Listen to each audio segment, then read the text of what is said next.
December 18th, 2022. Argentina win the World Cup on penalties, the greatest night in the country's football history. Within hours, the official Argentina fan token is down 47%. 3.5 years later, on the eve of this World Cup, that same token printed its all-time low. Football has tried to tokenize itself 3 different ways. All 3 failed, each for a different reason. This is the autopsy. And at the end, the one raise that actually worked. Start in 2018. Juventus becomes the first club to sign with Socios, a platform selling something new, FanTokens. And in December 2019, the first binding vote in fan token history is put to the token holders of one of Europe's biggest clubs. The question, which song should play after a goal? Blur's Song 2 wins. That was the product. Polls on goal songs, kit colors, bus liveries. Socio's own pages called the tokens digital memberships, not ownership. No equity, no revenue share, no cash flow. It sold anyway. Barcelona's token sale moved 600,000 tokens in under 2 hours. And in August 2021, the category got its Messi moment, literally. When Messi signed for Paris Saint-Germain, an undisclosed slice of his roughly $30 million signing bonus was paid in PSG fan tokens. In the days before his arrival, more than $1 billion of those tokens changed hands, and the price touched roughly $60. The club reportedly kept about 15 million euros from that week's sales. Then, Socios paid Messi himself more than $20 million to promote fan tokens everywhere. The pitch said membership. The CEO said the quiet part on a podcast. The tokens were never really for the fans in the stadium. They were for the 99% who are not. The UK's advertising regulator looked at Arsenal's token campaign and banned it for taking advantage of consumers' inexperience or credulity. The market was about to prove the regulator right. Argentina launched the first national team fan token in 2021. Going into the Qatar World Cup, it rose 47%, peaking at $9.19 4 days before kickoff. Then, Saudi Arabia happened. The shock group stage loss knocked the token down 24% in a day. It pumped 23% going into the final, and on December 18th, Argentina won the World Cup. The token crashed 47% within hours, under $3 in 2 days. The team won everything. The holders lost half their money. It was not a fluke. Brazil's token fell 53% the day they were eliminated. Portugal's fell 20%. CoinGecko's researchers later concluded that fan tokens traded as a proxy for betting, in markets so thin that $1,000 trades moved the price. These were not memberships. They were casino chips with a crest painted on.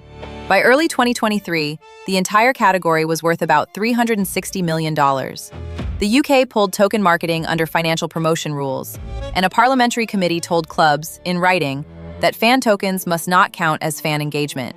The clubs lost too. Barcelona sold a quarter of its content studio to Socios' owner for $100 million at the top. 2 years later, auditors forced a €141 million write-down. Everyone at the table lost. So tokens carrying no rights failed. The next wave sold the rights themselves. April 2022. A crypto collective called WAGMI United buys Crawley Town, a 4th-tier English club, and declares it the internet's team. The plan? Fund a run to the Premier League with NFTs. 10,200 of them, about £355 each. More than £3 million raised in hours. Adidas signed on as kit partner. Then football happened. The new manager was suspended within 2 weeks. 5 managers in 12 months. At one point, the club accidentally transfer listed its entire squad. They finished 22nd, the worst league season in the club's history. There was one genuine miracle, a Wembley playoff win and promotion in 2024. It lasted exactly 1 season. Relegated straight back, with 60% of surveyed fans wanting the owners gone, WAGMI sold the club to conventional owners in August 2025. The Premier League promise died 4 divisions short. The NFTs that funded it all were minted at 0.35 ETH. The floor price today is about $1. And if you think the model just needed a better club, this April, a group called Alpha FC offered 69 million tokens, carrying 69% of the voting rights of 6th-tier Alfreton Town. Fans put in $169,000, about a quarter of what the club earns in a year. Alpha FC refunded everyone. Maybe the problem was the fake structures. In June 2024, Watford did it properly. 10% of the club as real digital equity on regulated investment platforms at a £175 million valuation. Real shares. the cleanest structure football tokenization has ever seen. 2 weeks in, they had £3.6 million from more than 2,000 investors. Then, silence. No final number was ever published. And in March 2025, a short joint statement. The raise was canceled. The reason is confidential. Every investor was refunded. No equity was ever issued. So the scoreboard now reads, FanTokens failed on rights. You owned nothing. NFT takeovers failed on governance and exit. You owned chaos you could not sell. And real tokenized equity, the correct structure, failed on demand. Watford cleared the regulators, cleared the platforms, cleared securities law, and could not raise £17.5 million from a global fan base. Structure, it turns out, is necessary. It is not sufficient. While the clubs were failing, the house started dealing. FIFA has run its own blockchain since May 2025, and its collectibles business was growing fast. Then it found the real product, tickets.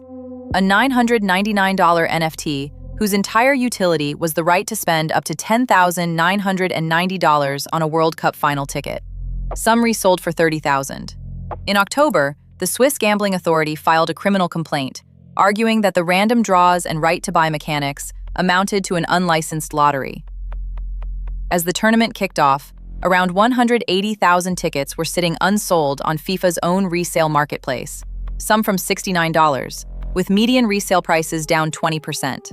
Economists quoted by Fortune called the market rigged by design. The people who paid $1,000 for the right to buy are watching strangers buy cheaper on the open market. 2 days before kickoff, FIFA signed its first official crypto exchange. The lesson the institutions took from the FanToken crash was not stop, it was deal faster. Now for the inversion. While all of this burned, the largest pile of real fan money in football went to a second division club in Hamburg, famous for skull and crossbones flags and for refusing money on principle. FC St. Pauli will not spin off its professional team, which means it cannot take investor capital at all. Its president likes to say, the club wears shackles it put on itself, deliberately. So in late 2024, it offered fans something almost aggressively boring: cooperative shares in the company that owns its stadium. Here is that pitch, with no varnish. €850 a share. The share legally cannot go up in value. The targeted return is 1 to 3% a year, not guaranteed. 1 vote per member, no matter how many shares you hold. The sign-up portal worked badly on phones. 22,623 people bought in. €29.2 million. There was a waiting list. The fans now own the majority of their stadium, and the offer reopened for more this month. For scale, the only token event that ever grossed that much fan money was PSG's Messi Week, and the club reportedly kept about half. Before you conclude the cooperative is the answer, Schalke copied it months later and raised €8 million of a €50 million target, 84% short. The wrapper did not transfer because the wrapper was never the point. So the lesson stack, for anyone planning to tokenize anything. 1. Rights people understand beat upside people doubt. 2. The wrapper does not raise the money, trust does. 3. Distribution was never the bottleneck, demand is. There are still open doors. A pilot on the Chili's chain now tokenizes club receivables. The broadcast money clubs are already owed. 1 pool, $1 million, 2 new to call. And in March, US regulators ruled FanTokens are collectibles, not securities.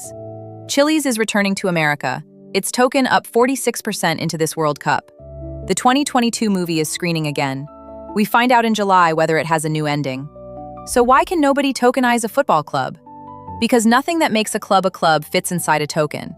The rights were fake, the governance was theater, and when someone finally built the real thing, the demand was not there.